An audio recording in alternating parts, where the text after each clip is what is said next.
2017 Infiniti Q60 may look like a high-performance luxury coupe, but its steering lets down its performance, and its cumbersome infotainment system detracts from its high-end appeal. For these reasons, the Q60 ranks at the bottom of our list of luxury small cars.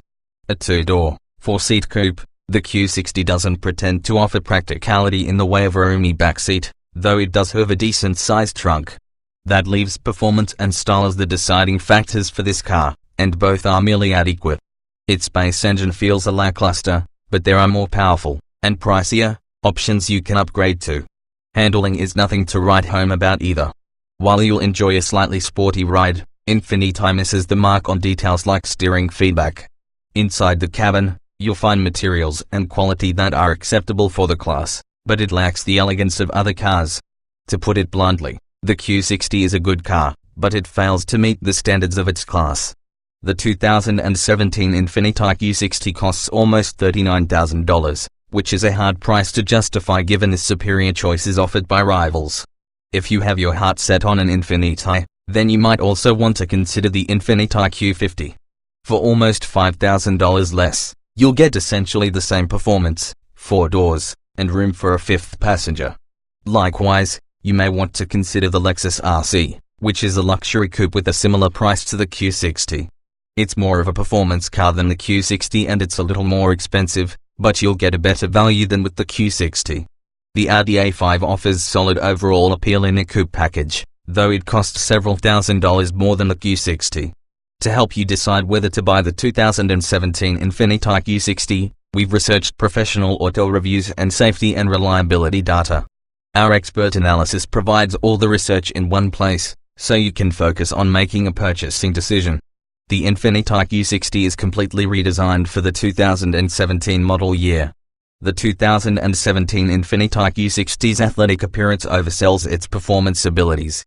It has ample power from its optional 400 horsepower V6, and the automatic transmission makes quick shifts. It handles corners well, too, but its numb steering doesn't let drivers connect with the road the way they'll want to in a sporty coupe. The base 2017 Q60 2.0 tons comes with a turbocharged 2.0-litre 4-cylinder engine that makes 208 horsepower. Stepping up to a 3.0 tons model gets you a 300 horsepower twin-turbocharged 3.0-litre V6. The Red Sport 400 has the same V6 tuned to make 400 horsepower. All models come with a 7-speed automatic transmission.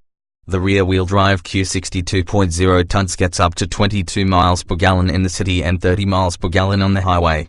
That's sub-par for the class, trailing nearly every rival.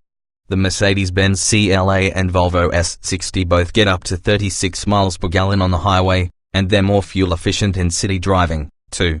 With all-wheel drive, fuel efficiency drops to 21 miles per gallon around town and 28 miles per gallon in freeway driving. For those of you who need V6 power, the 3.0 tons only gets 19/28 miles per gallon city, highway, and the Red Sport 400 gets 20/27 miles per gallon city, highway. The Q60's base engine makes less horsepower than the 4 cylinders of similarly priced rivals like the Lexus RC 200 tons and the Cadillac ATS.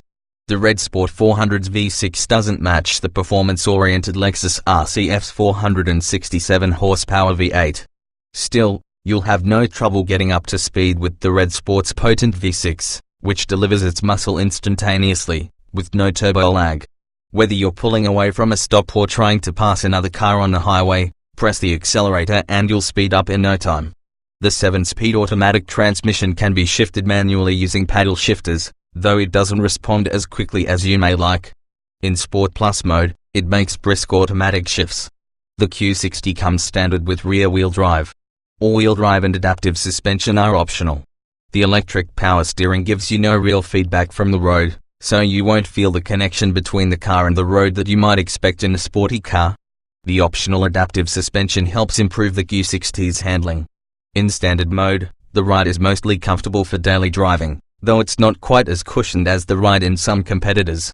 Switch it to Sport or Sport Plus, and the suspension tightens, keeping the car flat around corners with plenty of traction. The brakes are strong, giving you the confidence to stay on the accelerator just a bit longer as you enter turns. Handling and braking. The 2015 Infiniti Q50 Hybrid comes standard with rear-wheel drive, and all-wheel drive is optional. All Q50 hybrids come with direct adaptive steering, DAS, which filters out road vibration and allows you to customize the car's steering effort with light, standard or heavy settings. Most test drivers say that the Q50 hybrid steering feels lifeless and poorly weighted, no matter which setting it's in.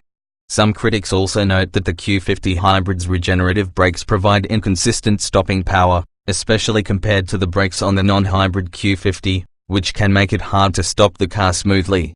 However, auto riders think the Q50 hybrid has a comfortable ride and remains composed while cornering. The 2017 Infiniti Q60 has a modern design with high-end materials. Some models have a unique optic fiber trim that looks especially contemporary and stands out from other cars in the class that are fitted with more traditional materials, like woods and metals. You can easily chat with other people in the Q60's quiet cabin. Seating: the driver and front passenger will have no trouble staying comfortable on long trips thanks to the supportive front seats. There's plenty of side bolstering to hold you in place, too. The rear seat has enough space for smaller adults, but there's not much headroom to accommodate tall people. The Q60's infotainment system has 2 screens that make it difficult to access some functions with cumbersome controls and complicated menus. The Q60 has a typical amount of cargo space for a coupe.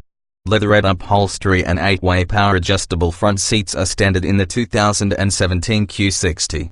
High trims get leather upholstery, heated front seats, and a heated, power-adjustable steering wheel. Interior features: the seats up front are excellently sculpted, with plenty of side support to hold you in place when you get through turns. They'll keep you comfortable on an hour-long cruise, too. The bottom cushion is mounted a bit higher than the seats in most coupes, so you won't have that hunkered down feel you might expect. Smaller adults may be comfortable in the rear seats on short drives, but the roof slope will make tall adults hunch over. If you need more room for adults in the back, consider a sedan like the Audi A4 or the BMW 3 Series. The Q60 comes standard with dual-zone automatic climate control, push-button start, a 6-speaker audio system, HD radio, satellite radio, 2 USB ports, Bluetooth, a dual-screen infotainment system, and a rear-view camera. Cargo: mounted on the center stack are not 1, but 2 display screens that work in conjunction with one another. The upper screen is primarily used as a display, with drive information or navigation directions, while the lower touchscreen is mostly for controls. It's not the most intuitive system to use, and some functions are overly complicated thanks to the dual-screen setup. Worse still, it doesn't always recognize inputs, so you may find yourself tapping repeatedly to access some features.